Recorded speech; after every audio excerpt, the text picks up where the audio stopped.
नमस्ते दोस्तों और एनिमेटेड फाइनेंस में आपका फिर से स्वागत है।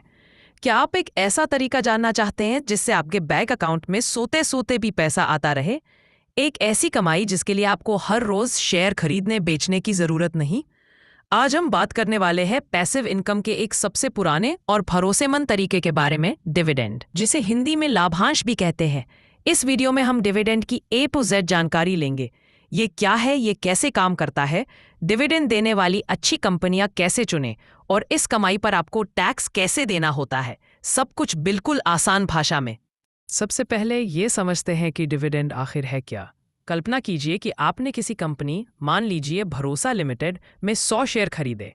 इसका सीधा मतलब है कि आप उस कंपनी के एक छोटे हिस्से के मालिक बन गए हैं।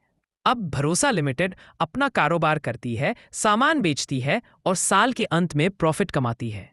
इस मुनाफे के साथ कंपनी के पास दो रास्ते होते हैं। पहला, सारा पैसा वापस अपने बिजनेस में लगा दे ताकि कंपनी और बड़ी हो सके, जिसे ग्रोथ कहते हैं। दूसरा, मुनाफे का एक हिस्सा अपने मालिकों यानी आप जैसे शेयर धारकों के साथ बांटे ताकि उनका कंपनी पर भरोसा बना रहे। मुनाफे का यही हिस्सा जो कंपनी अपने शेयर धारकों को देती है, डिविडेंड या लाभांश कहलाता है। ये कंपनी की तरफ से आपको दिया गया एक इनाम है, एक धन्यवाद है।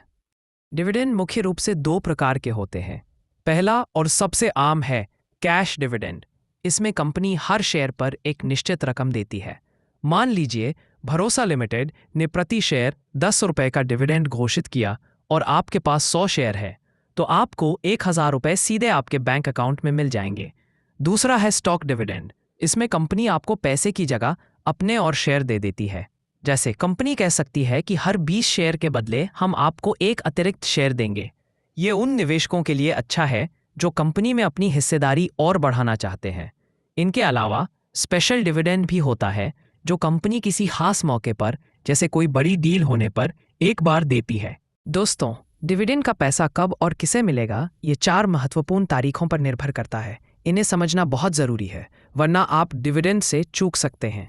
1. डिक्लेरेशन डेट, घोषणा की तारीख। ये वो तारीख है जब कंपनी का बोर्ड ऑफ डायरेक्टर्स डिविडेंड देने की आधिकारिक घोषणा करता है। वे बताते हैं कि कितना डिविडेंड दिया जाएगा और बाकी की तारीखें क्या होंगी। 2. एक्स डिविडेंड डेट, सबसे जरूरी तारीख। ये सबसे महत्वपूर्ण तारीख है। डिविडेंड पाने के लिए आपको इस तारीख से कम एक दिन पहले शेयर खरीदना होगा।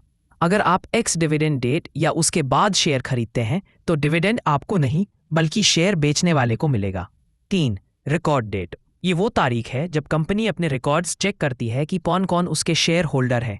एक्स डेट पर खरीदने वाले निवेशकों का नाम T+1 सेटलमेंट के कारण रिकॉर्ड डेट तक कंपनी के रजिस्टर में आ जाता है।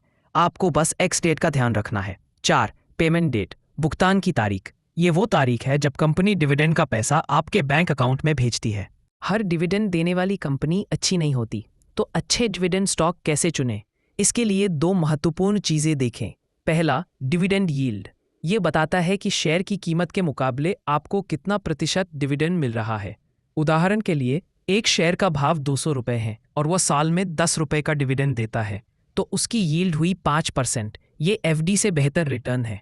दूसरा, डिविडेंड पे आउट रेशियो। ये बताता है कि कंपनी अपने मुनाफे का कितना प्रतिशत हिस्सा डिविडेंड के रूप में बांट रही है। एक अच्छा पे आउट रेशियो 40% से 60% के बीच माना जाता है। अगर कोई कंपनी 100% से ज्यादा का पे आउट कर रही है तो ये खतरे की घंटी हो सकती है, क्योंकि वो अपनी कमाई से ज्यादा पैसा बांट रही है, शायद कर्ज लेकर। हमेशा ऐसी कंपनियां चुनें जिनका डिविडेंड देने का एक लंबा और स्थिर इतिहास हो। हाँ दोस्तों, आपकी डिविडेंड से हुई कमाई पर भी टैक्स लगता है। भारत में नए नियमों के अनुसार डिविडेंड से होने वाली इनकम को आपकी कुल आय, टोटल इनकम, में जोड़ा जाता है और आप जिस इनकम टैक्स स्लैब में आते हैं उसी के हिसाब से आपको इस पर टैक्स देना होता है। उदाहरण के लिए, अगर आप 30% टैक्स स्लैब में हैं तो आपकी डिविडेंड इनकम पर भी 30% टैक्स लगेगा। यह पैसा सीधे आपके बैंक खाते में आने से पहले नहीं कटता। आपको इसे अपनी साल के अंत में ITR फाइल करते समय दिखाना होता है। चलिए जल्दी से डिविडेंड इन्वेस्टिंग के फायदे और नुकसान देख लेते हैं। फायदे: नियमित पैसिव इनकम, एक रेगुलर इनकम का स्रोत बनता है।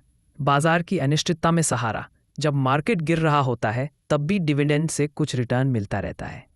कंपनी के स्वास्थ्य का संकेत, लगातार डिविडेंड देना एक मजबूत और स्थिर कंपनी की निशानी है। नुकसान: धीमी ग्रोथ, जो कंपनियां ज्यादा डिविडेंड देती हैं। वे अक्सर अपने बिजनेस में कम पैसा लगाती हैं, जिससे उनके शेयर का भाव धीरे धीरे बढ़ता है। टैक्स डिविडेंड पर आपको अपने टैक्स स्लैब के अनुसार टैक्स देना पड़ता है। तो दोस्तों, डिविडेंड इन्वेस्टिंग उन निवेशकों के लिए एक बेहतरीन रणनीति है जो अपने लिए एक नियमित आय का स्रोत बनाना चाहते हैं और जिन्हें बाजार में बहुत ज़्यादा जोखिम लेना पसंद नहीं है। ये आपकी वेल्थ को धीरे धीरे और लगातार बढ़ाने का एक शानदार तरीका है। याद रखें, एक अच्छा पोर्टफोलियो वह है जिसमें ग्रोथ और डिविडेंड दोनों तरह के स्टॉक्स का सही संतुलन हो। अगर आपको ये वीडियो पसंद आया और कुछ नया सीखने को मिला तो प्लीज़ इसे लाइक करें, अपने उन दोस्तों और परिवार वालों के साथ शेयर करें जो इन्वेस्टिंग सीखना चाहते हैं। और हाँ, एनिमेटेड फाइनेंस को सब्सक्राइब करना बिल्कुल न भूलें। कमेंट्स में हमें बताएं कि आप अगला वीडियो किस टॉपिक पर देखना चाहते हैं। मिलते हैं अगले वीडियो में, तब तक सीखते रहें और कमाते रहें।